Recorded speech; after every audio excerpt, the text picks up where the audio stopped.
Your body is listening to every emotion you rehearse, every single one. That resentment you carry from 3 years ago, that low-grade frustration humming beneath your daily routine, your cells are registering it as a command. And by the end of this, you'll understand exactly how the emotion you practice most is writing itself into your biology, aging you, or renewing you at the molecular level. There's a structure inside every cell called a telomere. Think of it like the plastic cap on the end of a shoelace. It protects your chromosomes from fraying each time a cell divides. When telomeres shorten, cells age. When cells age, you age. The length of these caps is one of the most reliable biological markers of how fast your body is deteriorating. And researchers have discovered something that should stop you mid-breath. People who consistently practice loving-kindness meditation show longer telomeres than those who don't. The same meditation tradition that monks have practiced for centuries, silently extending compassion to themselves and others, is measurably slowing cellular aging. But what's actually happening beneath the surface? When you sit in genuine compassion, your body shifts into a state that researchers describe as parasympathetic dominance. Your heart rate variability increases, inflammation markers drop. The enzyme telomerase, which actively rebuilds and lengthens telomeres, becomes more active. Elizabeth Blackburn, who won the Nobel Prize for discovering telomerase, collaborated on studies showing that psychological stress accelerates telomere shortening. The inverse proved equally true. States of care, connection, and emotional warmth activate the very enzyme that repairs the damage. Consider what this means for your inner life. Every moment you spend in resentment, your body interprets it as threat. Every moment you spend in genuine warmth, your body interprets it as safety. And safety is the condition under which repair happens.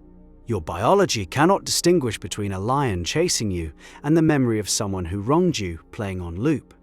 Both produce the same cascade, both shorten the same caps.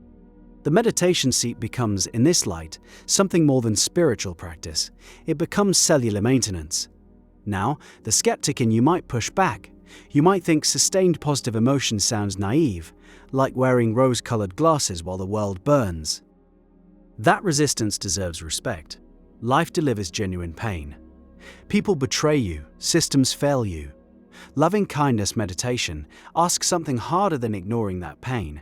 It asks you to feel the full weight of reality and still choose to extend warmth. The practice builds the muscle of compassion under load, which is precisely why it works. Easy warmth on a good day changes nothing biologically. Warmth maintained through difficulty signals deep safety to every system in your body. Here's where it gets personal. Think about your default emotional posture, the one you return to when nothing particular is happening, when you're driving, washing dishes, lying in bed before sleep. That background hum is your biological instruction set. If it's low-grade worry, your cells are bathing in stress chemistry all day. If it's quiet resentment, same result. The background emotion is more powerful than any peak experience.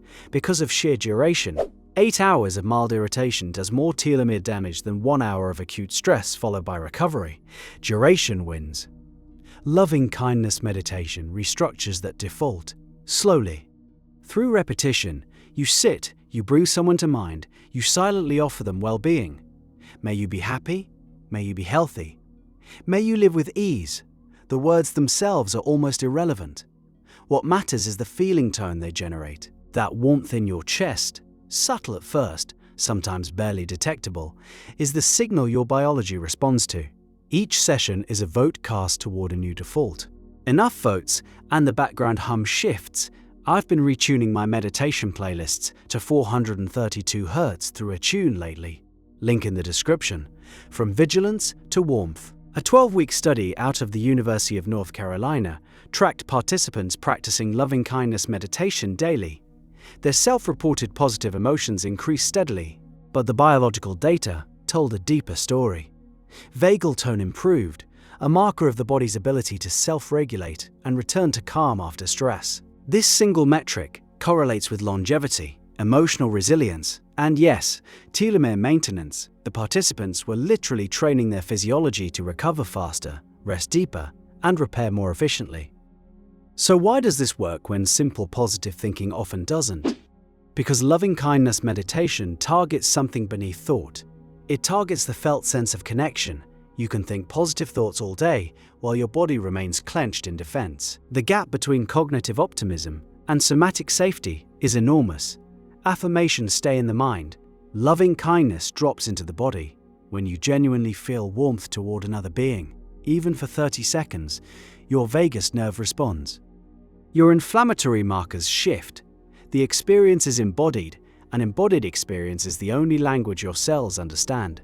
This is also why the practice begins with self-compassion. Most traditions instruct you to direct loving kindness toward yourself first. May I be well. May I be at peace. And this is where most people hit a wall. Extending warmth to others feels manageable. Extending it to yourself, genuinely, without performance, exposes every belief you hold about your own worthiness. That discomfort is the practice. The wall is the work. Because the person you withhold compassion from most consistently is you. And your biology registers self-rejection as threat, just as surely as it registers external danger. Every time you push through that resistance and let warmth land in your own chest, you're telling your cells, we are safe here, we belong to ourselves. That signal cascades. Telomeres activates. Inflammation dampens. The protective caps on your chromosomes get a reprieve from the relentless shortening that stress drives. Think about the implications for your daily life. You spend perhaps 20 minutes in formal meditation, but the real transformation happens in the other 23 hours and 40 minutes. The practice rewires your reflexive response to difficulty. Someone cuts you off in traffic. Old pattern, spike of rage, held tension in shoulders. 20 minutes of mental argument with a stranger. New pattern, after months of practice, a brief flash of irritation, then a softening. They're probably having a terrible day.